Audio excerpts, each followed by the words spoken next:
What's up, everybody? I'm Josh Meek, the Uber Geek. Welcome to Pretty Dece, your daily entertainment and pop culture show. Let's talk about some video games today because we had some big announcements from Nintendo this week. Of course, the biggest of those announcements is that Super Smash Bros. Is finally coming to the Switch. That has thousands and thousands of people extremely excited. It was the top, 4 or 5 posts on Reddit when it first got announced. People are really excited about the fact that they're going to get to play Smash on their Switch finally. That was really kind of the one last holdout game that people were still keeping their Wii U's around for.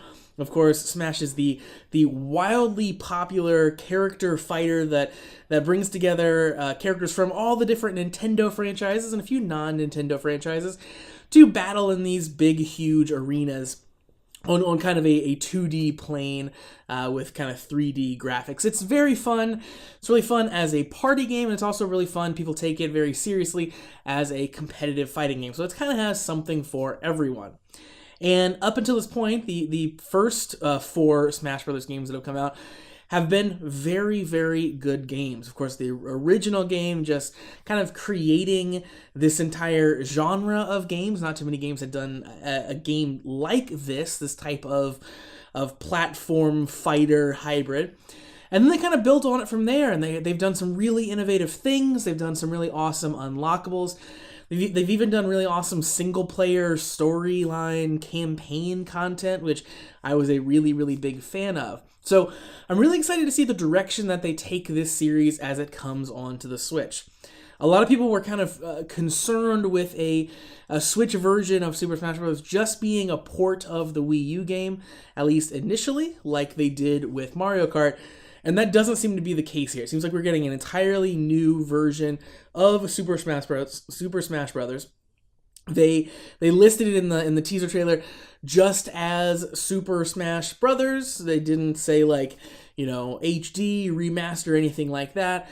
And the characters that we're seeing are different. So of course the trailer opens with the Inkling kids from Splatoon 2. They're going to be added to the game. Their first inclusion in Super Smash Bros.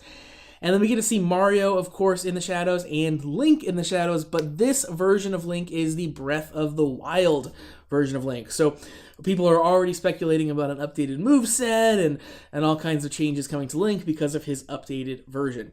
Nonetheless, with those character changes, I think we can be certain here that we're getting a completely fresh game and not just a remaster of the Wii U game.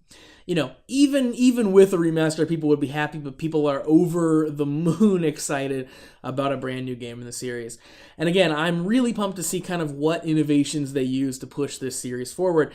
This is not a series that they trot out every other year or anything like that. Like, Nintendo really waits until they have something good and something awesome to do to put out a new Smash Brothers game. So I'm pumped that we're getting to see one here.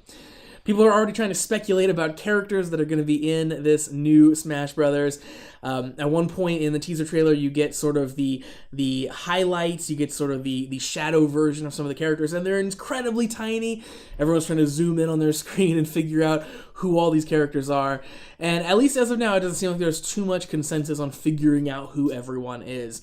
Obviously, looking at the past games, you can draw some conclusions for who would be in and who would not. But I'm sure we'll also get some surprises as well. So that is coming to the Switch sometime this year. A few other games were also talked about. One of the ones that I'm excited about coming to a Nintendo platform, not necessarily the Switch, is WarioWare Gold. It's coming to 3DS in August. And while I wish that we were getting a full WarioWare game on the Switch, I'm happy to have one at all because WarioWare games are really, really fun. If you've never played one, they're essentially a mini-game collection. So the first one, I think, is still the best. It came out on the original Game Boy Advance. And basically you have these levels where you are presented with a mini-game. The game will only last a handful of seconds. You have to figure out the rules and how the game works, what the objective is. All within that time, you have to very frantically try to solve it.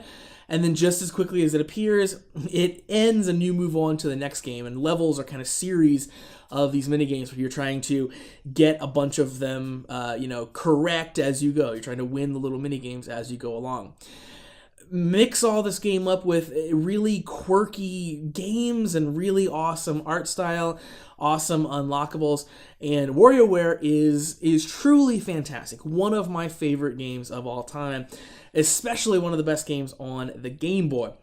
So the idea of getting a full-fledged WarioWare game on the Switch would be amazing. I would love to see a version coming on the Switch, but a full-fledged WarioWare game on 3DS is also still very good.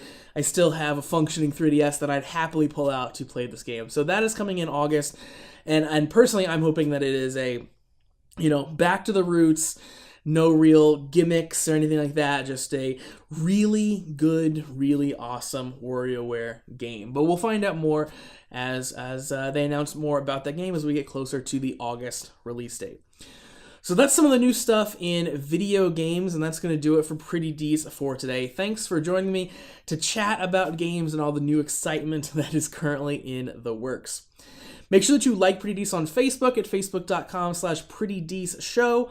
Follow me on Twitter at PrettyDeceShow and check out PrettyDeceShow.com. I'll be back tomorrow for another daily episode. In the meantime, subscribe to the YouTube channel and to the podcast so you never miss any of the content.